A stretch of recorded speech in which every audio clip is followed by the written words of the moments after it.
एजाज बहुत शुक्रिया। एजाज साहब, आपको क्या समझ आती है किस वजह से हुआ है? वजह तो यही बनी कि पाकिस्तान ने जब जवाब दिया तो बड़ा प्रोपोर्शनेट भी था और एन उसी जगह अटैक किया जहां से उनका अटैक आया था।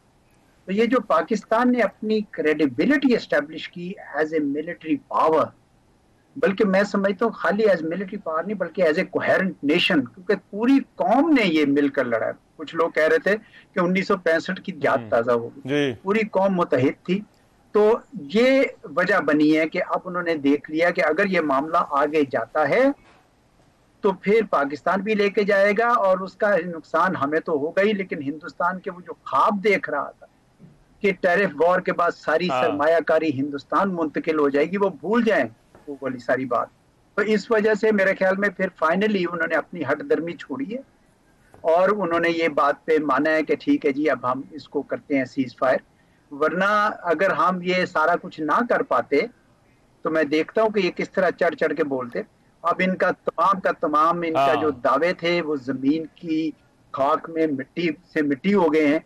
अब अल्हम्दुलिल्लाह आप एक ऑनरेबल एग्रीमेंट इनके साथ कर सकते हैं, वो बातचीत भी सारी कर सकते हैं जो ये कह रहे हैं कि एक न्यूट्रल वेन्यू पे करना चाहते हैं। ठीक। तो बिलअमूम मेरे ख्याल में अच्छी खबर है।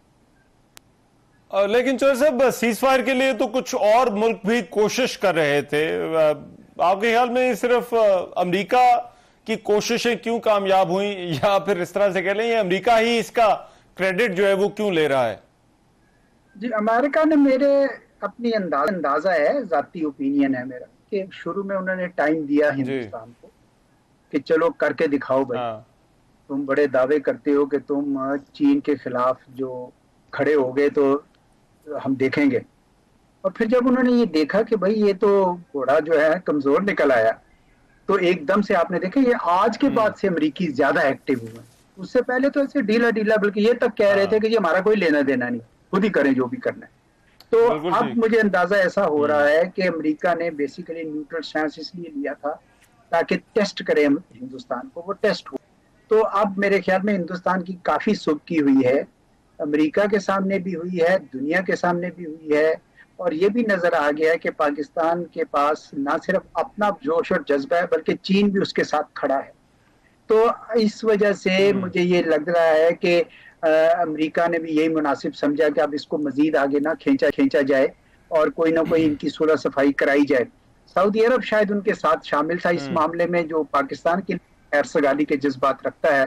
तो अच्छी बात है, लेकिन मैं ये समझता हूँ रहमान अजहर साहब कि अभी भी डिसेप्शन के चांस हैं। हिंदुस्तान ने तो कई बार ये पहले जी। भी डिसेप्शन की है, तो हमें अपनी तैयारी अभी खत्म नहीं करनी चाहिए, हमारी तैयारी जारी रहनी चाहिए।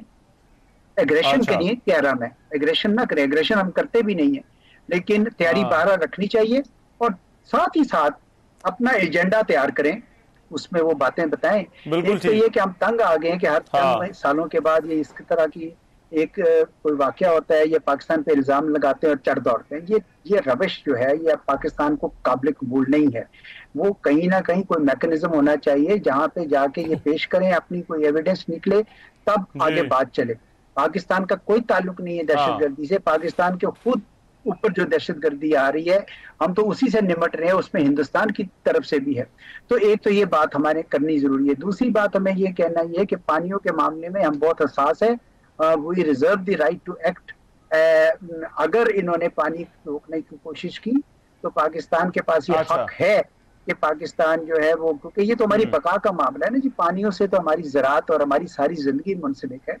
ये पानियों के साथ इस तरह नहीं खेल सकते हैं, हमें बड़ा वाजे करना चाहिए और चीन के साथ राइट। लेकिन एजाज साहब, अब ये जो मामला है, अब आपने कहा क्योंकि कश्मीर का भी इशू है, फिर उसके बाद पानी वाला भी इशू है, तो ये तवक्को की जानी चाहिए कि अब ये जो एपिसोड हुई है और जो आप कह रहे हैं कि हर 4-5 साल बाद इसी तरह से होता है, तो अब कोई दुनिया का इंटरेस्ट इसके अंदर होगा कि भाई ये इन मसलों का कोई हल निकालो, और ये जो हर 4-5 साल बाद एक ऐसी सिचुएशन हो जाती है ये ना हो। किसी हद तक होगा। ये जंगे हमें खुद अपनी लड़नी पड़ेंगी और उसके लिए हमें अभी भी हमने खुद लड़ी है।